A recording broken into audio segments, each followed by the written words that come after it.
Ay manalangin. Dakilang Diyos, kami po nagpupuri pasalamat sa umaga ito sa kadakilaan sa amin. Bigyan mo ng talino ang bawat sa amin upang maintindihan namin ang aming pag-aaralan ngayong gabi, ngayong araw na ito. Tulungan mo ako anong papayag na yung salita, Panginoon. Patuloy pagpalain ng bawat sa amin. Bigyan mo kami ng pandinig na nanggagaling sa iyo at naipamuhay namin ayon sa kalooban mo ang mga salita na yung pag-aaralan. Patuloy pagpalain ng bawat sa amin at ikaw po maitaas, ikaw mapapurihan sa pananambahan namin ito. Sa iyo lahat ng kapurihan sa pangalan po ng Panginoong Hesus. Amen. Magandang umaga po.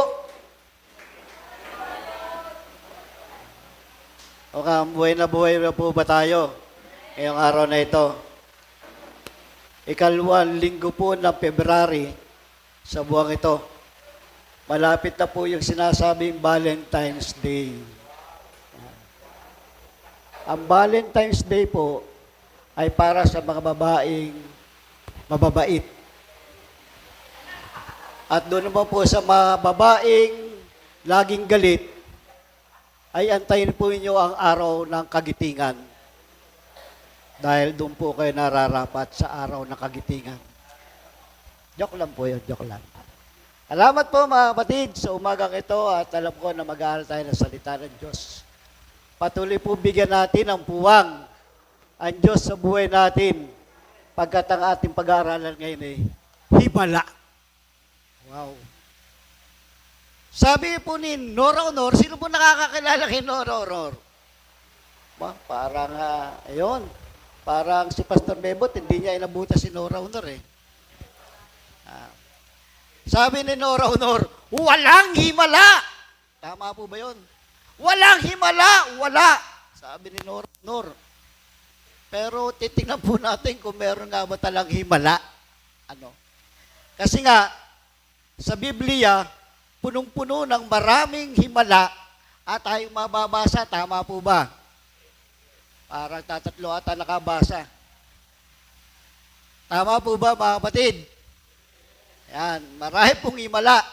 Ang tanong, meron na ba kayong himalang natanggap sa buhay nyo? Ayan. Kasi po, ang hinihintay nating himala sa buhay natin at makita natin, yung halimbawa may karamdaman ka at biglang kumaling, Rob, salamat po. Dahil ang aking karamdaman ganito. Nakala ko wala ng lunas, ay binigyan mo, naghimala ka sa buhay ko. Yan po, minsan ang ating nararamdaman at nakikita sa buhay natin, nakala natin ang himala. Katulad po nababasa natin sa Biblia na kung saan si Jesus bumuhay ng patay. Si Jesus nagpalakad ng pilay. Si Jesus nagpabulat ng mata ng bulag. Kita ninyo. At yung isa pa, 5 tinapay at 2 isda napakain ng 5,000 tao bukod pa sa mga bata at mga babae. Yun po yung mga himalang makikita natin sa Biblia. Pero ako nga ba? Nagkaroon ba ako ng himala sa buhay ko? Meron po. Lahat po tayo, binigyan na lang agad ng himala ng Diyos. Yung pagkagising mo sa umaga, himala na po yun. Amen po ba? Akala natin hindi himala yun.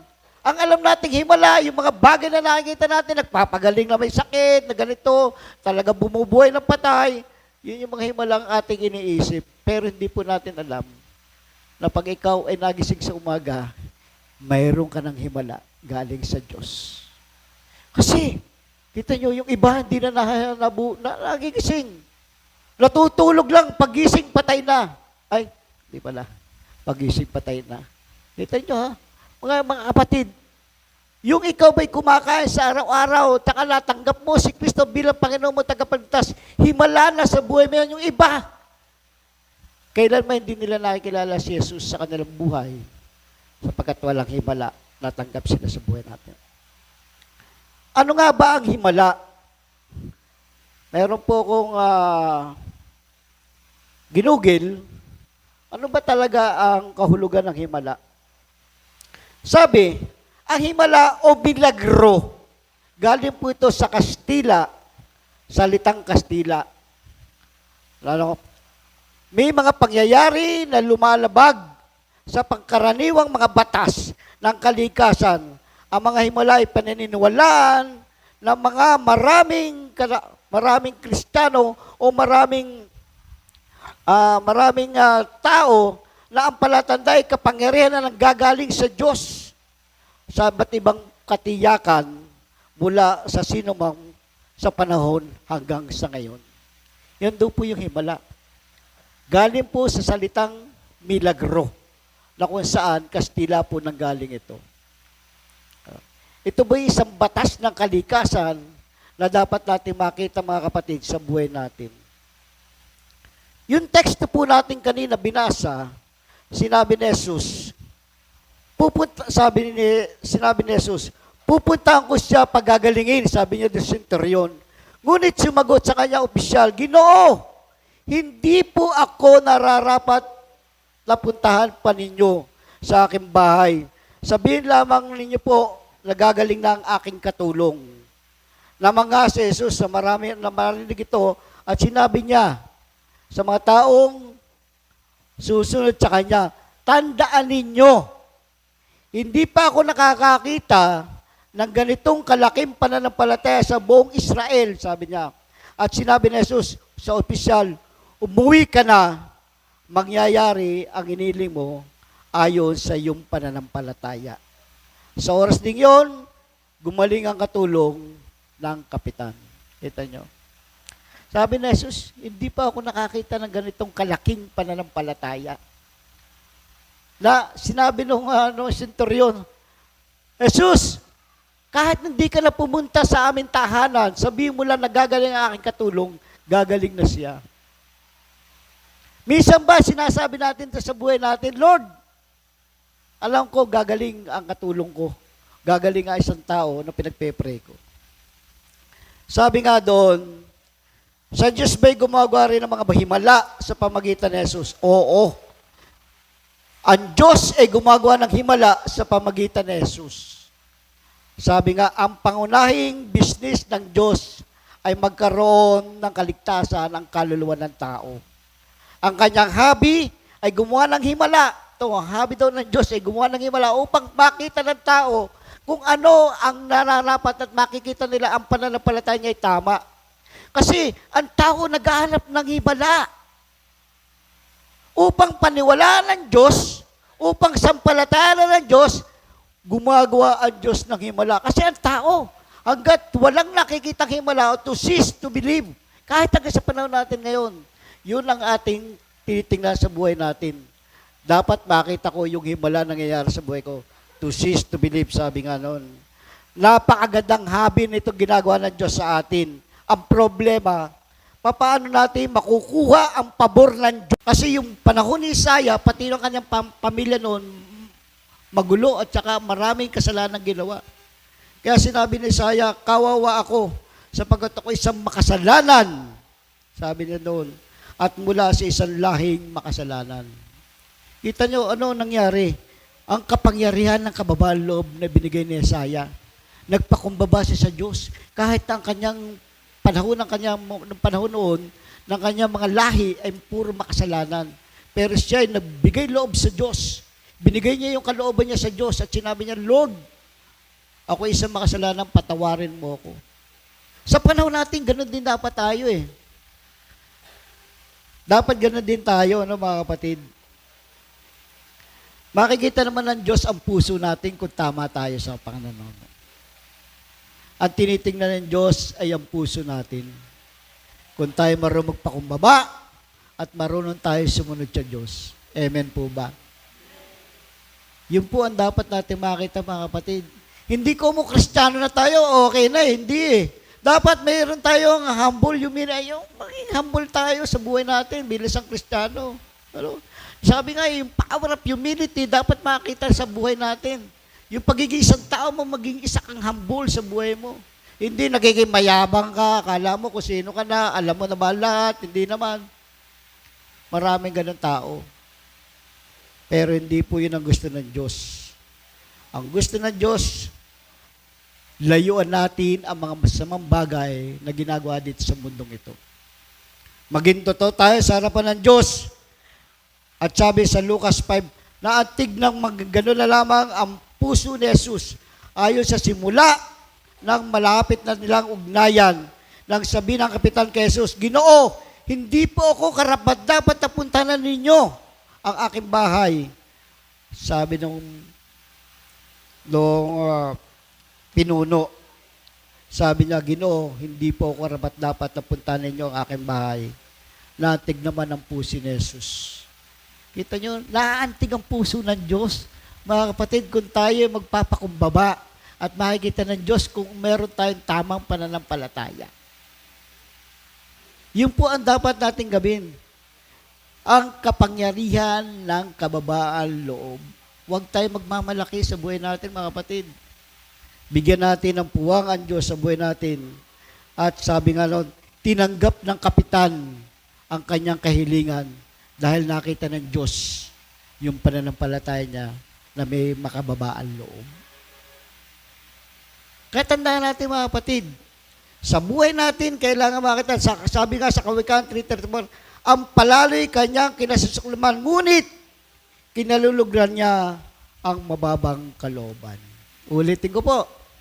Sabi sa Kawikaan 3:31, ang palaloy kanyang kinasusuklaman, ngunit kinalulugdan niya ang may mababang loob. Kinasusuklaman ng Diyos, mga kapatid, ang isang palalo, isang mayabang. Ang kababaan loob ay nagbubukas ng pinto sa mga pagpapala ng Diyos. Ang kapaluluan ay nagsasara nito sa buhay ng bawat isa. Kaya mga kapatid, binubuksan ng Diyos ang ating pinto ng buhay natin, ng ating pagpapala, kung tayo ay merong kababaan loob. Ngunit, sabi nga doon, nagsasara ang pinto ng Diyos sa isang pagpapala kung ikaw ay isang palalo. Ano ba ibig sabihin ng palalo? Yung mayabang, kala mo kung sino na, kala mo alam na lahat, pero hindi po ganoon. Mga kapatid, tandaan po natin, nais mo ng himala, nais mong pagpalay ka ng Diyos, magpakababa ka sa harapan ng Diyos.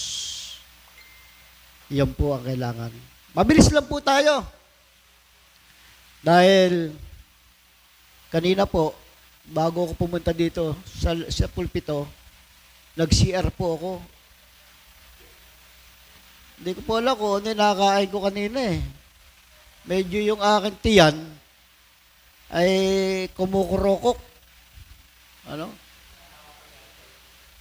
Nahawa ko kay Gaspil kahapon eh. Kasi kumain po kami sa La Fiesta. Ang dami po namin kinain. Nahawa po ata ko kay Gaspil. Nagmamaneho po si Gaspil para hindi na raw niya kaya. Naalala ko po na isang araw, totoo po ito nangyari sa akin. Ay, akala ko maulit na naman ngayon eh.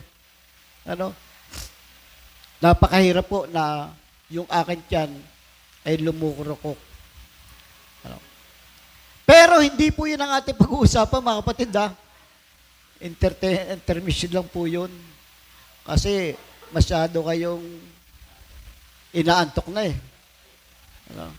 Alam mo, kahit tanghalian ganito, ang dami pong inaantok. Ang dami pong inaantok. Yung bang mata niya ay talagang pupungay-pungay. Alam ba niya, dahil, aywan ko kung nakikwento ko na sa inyo ito eh. Sabi nung demonyo, sabi, saan ba tayo pupunta? Para yung mga tao ay ating sabihin natin na kailangan huwag makinig sa salita ng Diyos. Ay, ganun. Anong gagawin natin? Sabi ng mga demonyo ito, doon tayo pumunta sa Silanganan Community Christian Church. Wow.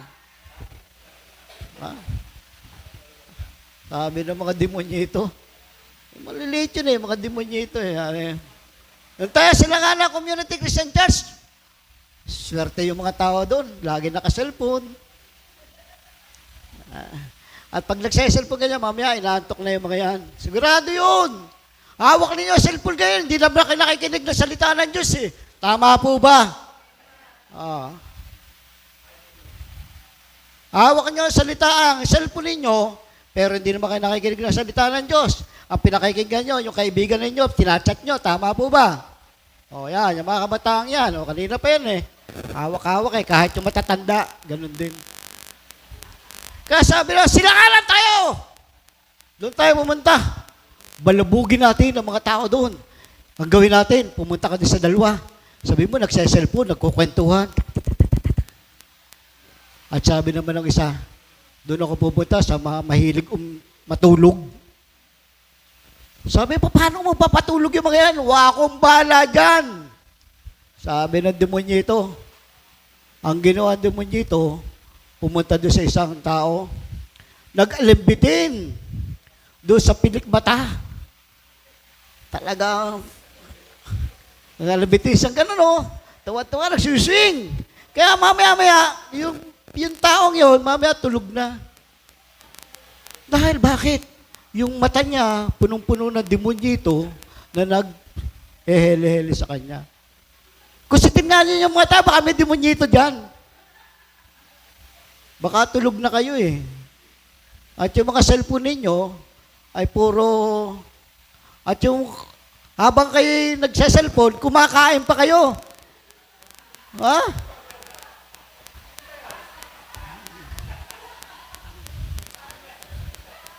Ayan o, palit-palitan pa ng chocolate.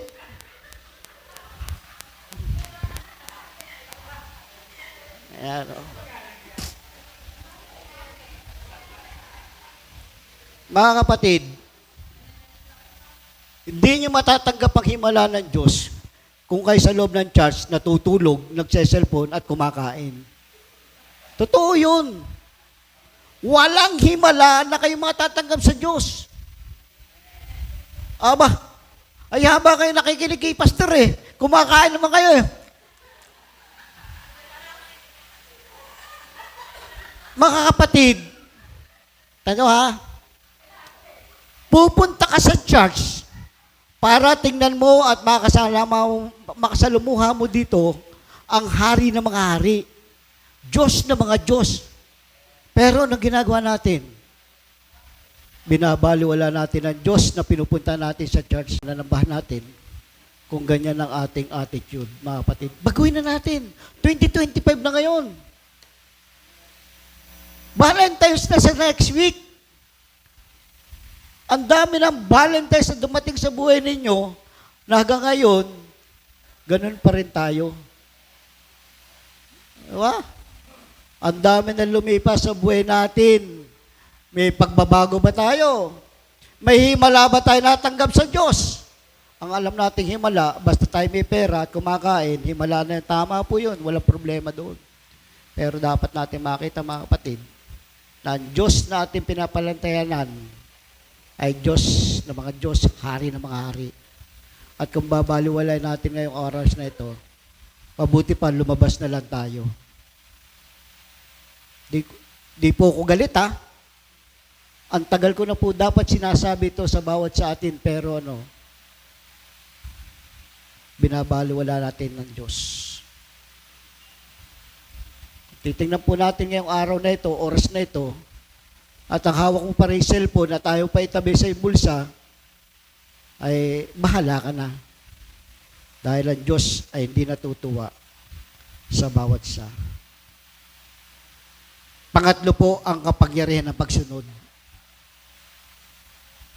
The power of obedience. Kanina nga sinabi ko sa inyo, kung gusto ninyo na tayo pagpalain ng Diyos, sumunod tayo. Kaya yung mga cellphone nyo, itago muna ninyo. Power of obedience. Kapangyarihan ng pagsunod.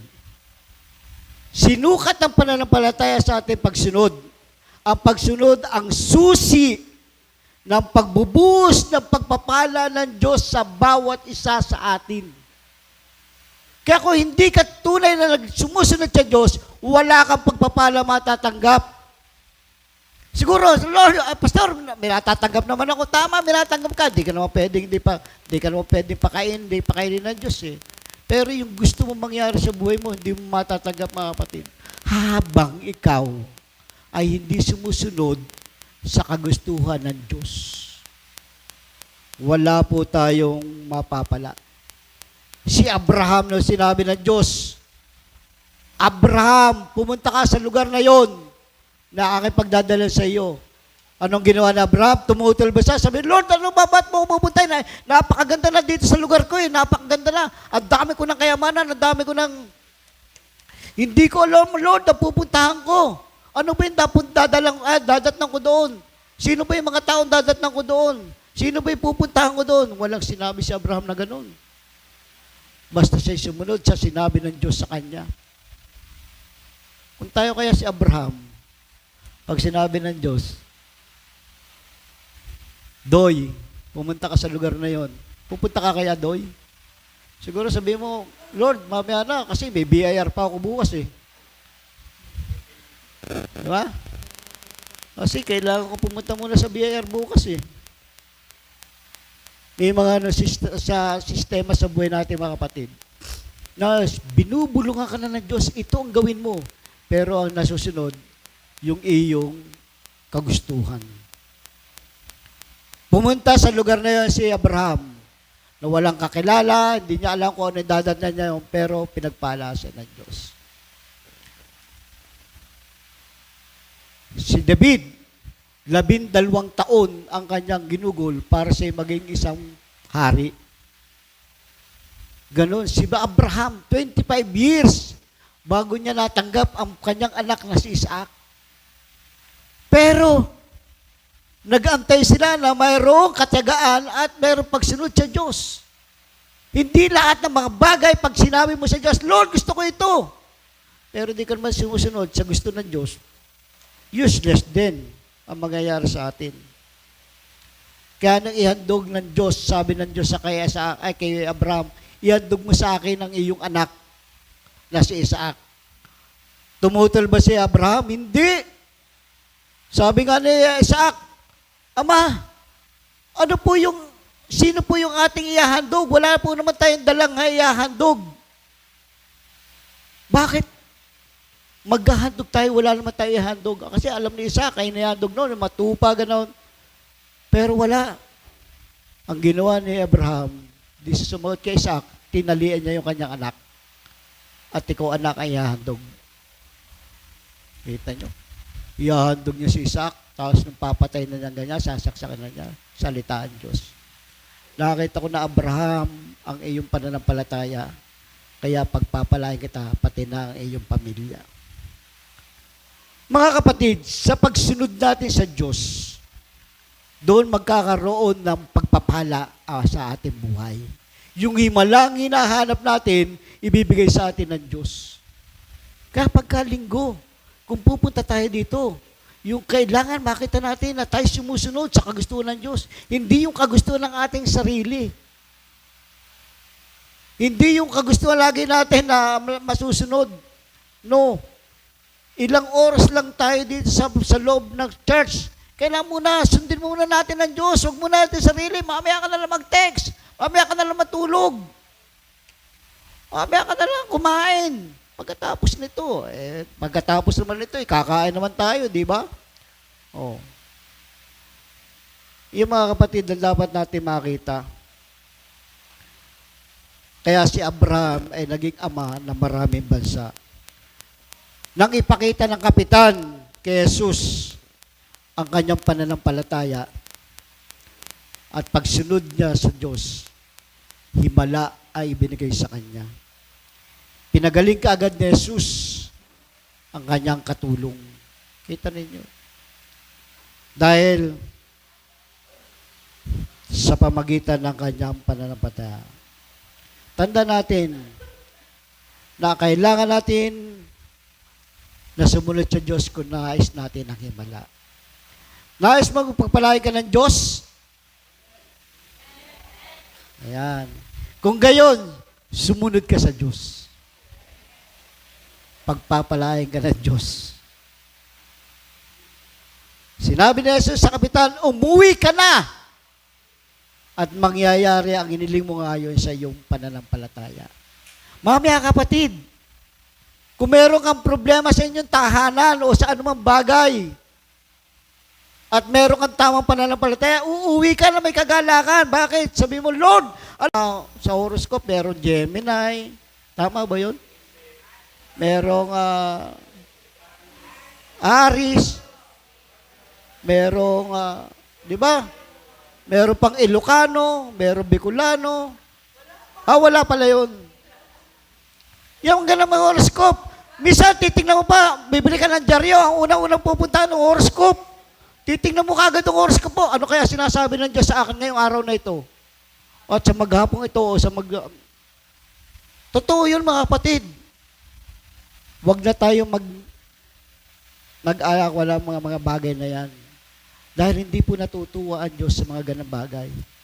Dahil ang bituin, nilikha lang ng Diyos yan. Kaya hindi mo kailangan sabihin, ano kaya ang horoscope po sa bituin? Alam niya, no, totoo ito, no? Nung bata pa ako, magbilang daw na ako ng 7 bituin, araw-araw, sa isang linggo. At mapapanaginipan ko yung mapapangasawa ko. Ito, nangyari sa akin, ha? Kabataan pa ako.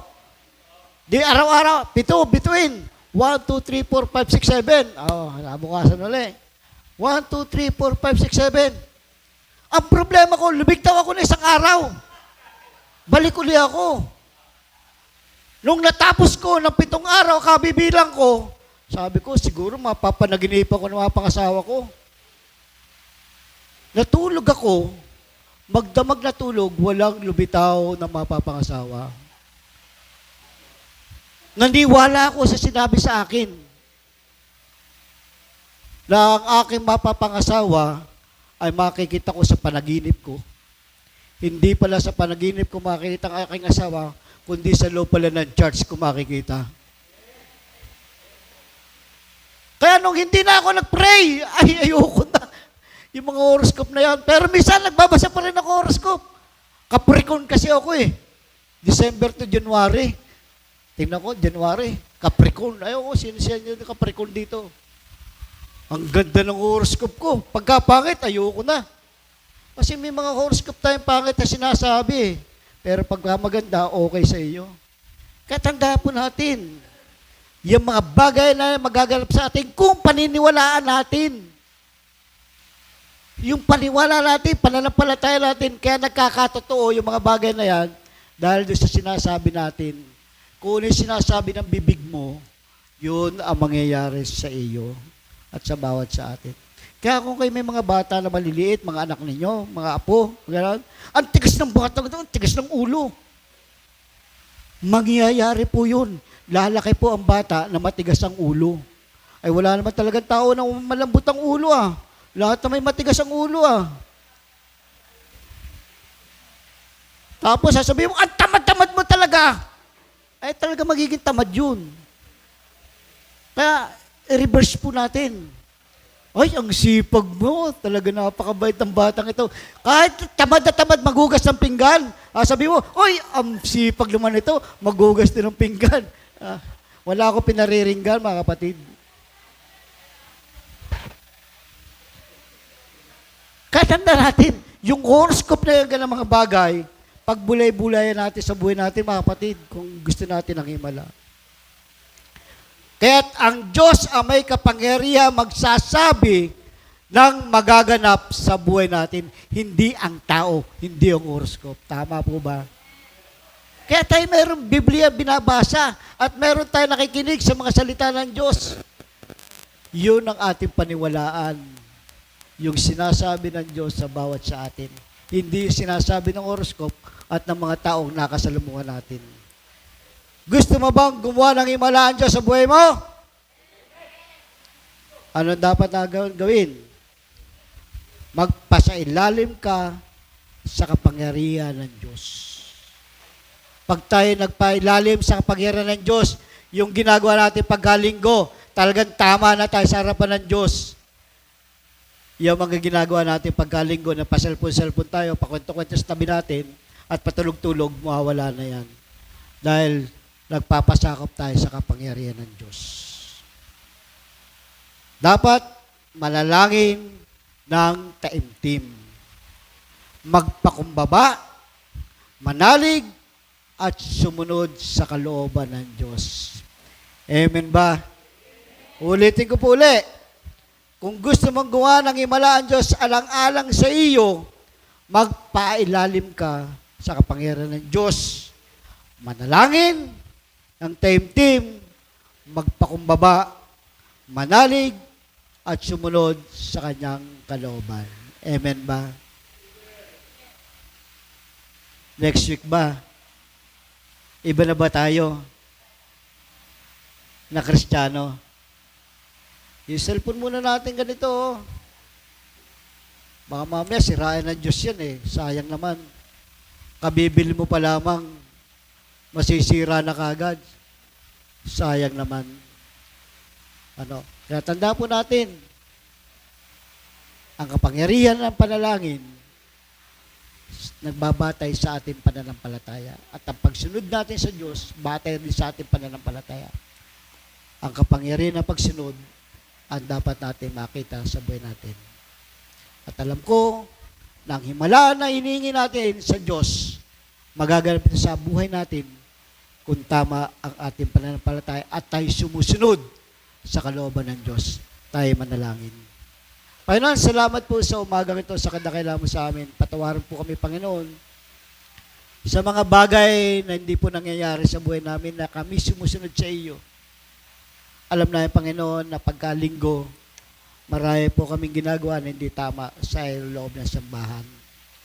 Patawarin po kami, Panginoon, sa mga ganung bagay. Bigyan mo ng kaunawaan ng puso namin na makita namin na kami sumusunod sa iyo. At alam ko, maghihimala ka sa aming buhay. At salamat po, patuloy pagpalain ng bawat sa amin at patuloy kang iukit sa puso namin ang mga bagay na dapat namin makita at namin gawin sa buhay namin. Kaya salamat po. Binabalik namin sa lahat ng kapurihan sa pangalan ng anak mo si Jesus. Amen. Amen.